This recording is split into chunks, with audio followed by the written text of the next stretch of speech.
Hey guys, how's it going? So, today I'm breaking my own rules for this series, kind of, by covering a servant who is not currently present in the game as a summonable servant, Sir Kay.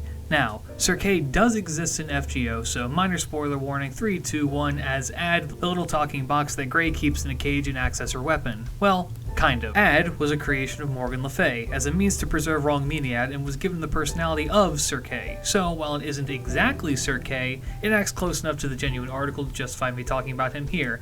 As to why the sudden interest in Sir Kay, someone has been asking me to cover him for the full length of a human pregnancy, so who am I to deny them? So, without further ado, let's look at the foul-mouthed knight with a heart of gold, Sir Kay. Sir Kay, sometimes spelled Sir Kay, C-A-E, is one of the oldest members of the Arthurian legend, acting as a foster brother and eventual administrator to Arthur himself. For those unaware, the Arthurian legend can effectively be broken up into three major parts: the original Welsh texts and Geoffrey of Monmouth, Thomas Malory's The Death of Arthur and the Vulgate Cycle, and everything after that. Most of what you see that is Arthurian these days comes from the time of Thomas Malory, and a lot of what came after is akin to something like fanfiction. It was almost seen as a rite of passage for authors to create their own tales of Lancelot, Arthur, Mordred, Gawain, and the like in order to prove how learned they were. It also served as good marketing because these were popular characters. Now, this is a gross oversimplification of the most famous collection of medieval chivalry in existence, but it makes for an easy summary, so we're going to roll with it. Sir Kay appears in the original Welsh text, which were originally collected by Geoffrey of Monmouth in the 12th century, but had existed in the oral tradition for as early as the 6th or 7th century. The portrayal of the knights in the Welsh myth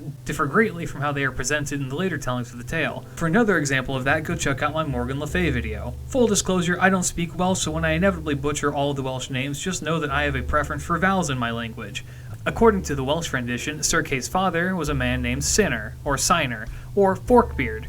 When Kay was born, Siner was told that the boy would have a heart of ice, be incredibly stubborn, and foolishly brave. He was also able to go 9 days without needing to breathe, could grow to the size of a tree if he felt like it, create heat rays from his hand, and his sword left wounds that would never heal. He is credited for being the one who slew the monstrous cat Cathbalug in an encounter that cost the lives of 180 men. His most famous appearance is in the tale of Colwich Ach Olwen, in which he assists the titular Colwich, who had been cursed to fall in love with the giant's beautiful daughter. Sir Kay is the first among Arthur's knights to take up the proposal to help him. They raid the castle of the giant Ysbaddaden and eventually set out to complete his impossible tasks. Sir Kay himself is responsible for completing a number of these, including rescuing Mabon op Mabron. Mabron was a pseudo-divine figure that was stolen from his mother when he was only 3 days old, but was able to track the dog that could track Torch Twith, and so was necessary to complete the quest. Not knowing where to start, Sir Kay and Sir Bedivere seek the advice of the world's oldest animal, a massive salmon named Lin Lue, who takes them to Modron's underwater prison. They sneak into the back of the prison and rescue the man, finding him as he sings a song lamenting his fate. Sir Kay himself would not participate in the hunt for Torch Twith, however.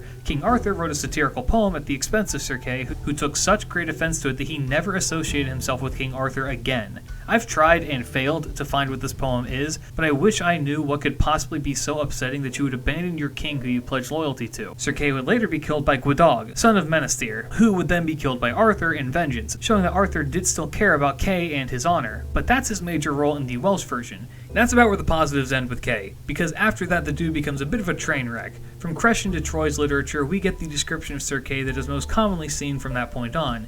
He is a hot-headed braggart and a troublemaker who knows not when to hold his tongue. Sir Kay exists as that one person who everyone knows who will say wildly inappropriate things about someone to their face, and then when everyone turns against them, they will say, "What, I'm just being honest." He mocks the chivalric code and literally pimp slaps a maiden in Percival's story of the Grail, which leads to Percival breaking his shoulder. Sir Kay becomes something like a necessary literary device in these legends, serving as a foil that promotes other knights doing greater things. For example, in the story of the Grail, he is enraged that Percival would be so naive as to believe that he could find the cup, and as such, Percival gains a secondary motivation to accomplish this task to prove himself. Another thing that changes in the legend is who Kay's father is, and how he becomes associated with Arthur. Sir Kay's father was Ector, who would also become the adopted father of Arthur after Merlin took him away from Uther. The pair were raised as brothers, and after Sir Kay became a knight, Arthur was permitted to be his squire. He would discover his place in the world when during a tournament, Sir Kay broke his sword and Arthur had to go get him a new one from their home. However, he was locked out of the house and instead went to go get the sword Caliburn, sometimes Excalibur, embedded in the stone and pulled it out. This sound familiar? It's literally the plot of Disney's Sword in the Stone. This guy? That's Sir Kay. This guy? That's King Arthur. I see him used as more internet racist and psychopath's profile picture than Kay on. Anyway, Kay at first claims that he pulled the sword from the stone, thus making him king, but he does go on to admit that Arthur was the one who performed the deed, and thus King Arthur becomes crowned the King of the Britons. Sir Kay would be dubbed one of the first knights of the Round Table and become unquestioningly loyal to his foster brother. That is about as deep as Sir Kay goes though. His main role in the post-Welsh myths remains fairly consistent as being a brute who is a touch slow in the mind but believes in his foster siblings' ability to rule. Most sources don't really go into how he dies in the legend, but if they do, it's mentioned in passing, like claiming that he dies in the campaigns against Lucius. Others say that the French got to him. Thomas Mallory claims that he survived Camelin by not participating in the bloodshed. Other than that, I've got nothing. But that's it. That is Sir Kay in the books. I look forward to seeing what they end up doing with him in the future because I believe he will make an appearance in Fate at some point outside of just Ad. With the addition of Percival and Fate Lost Einar, he may get a cameo of Sir Percival breaking his shoulder there, which would be a nice little touch. Looking forward to reading that when it comes out, but let me know what you think. Comment down below who you want me to cover in the future. This was an exception within an exception, so please try to limit it to servants that are actually currently in the game. Do all the YouTube stuff. Check out the links below for the Discord, Twitch, and Twitter. But for now, guys, keep your chin up. Peace.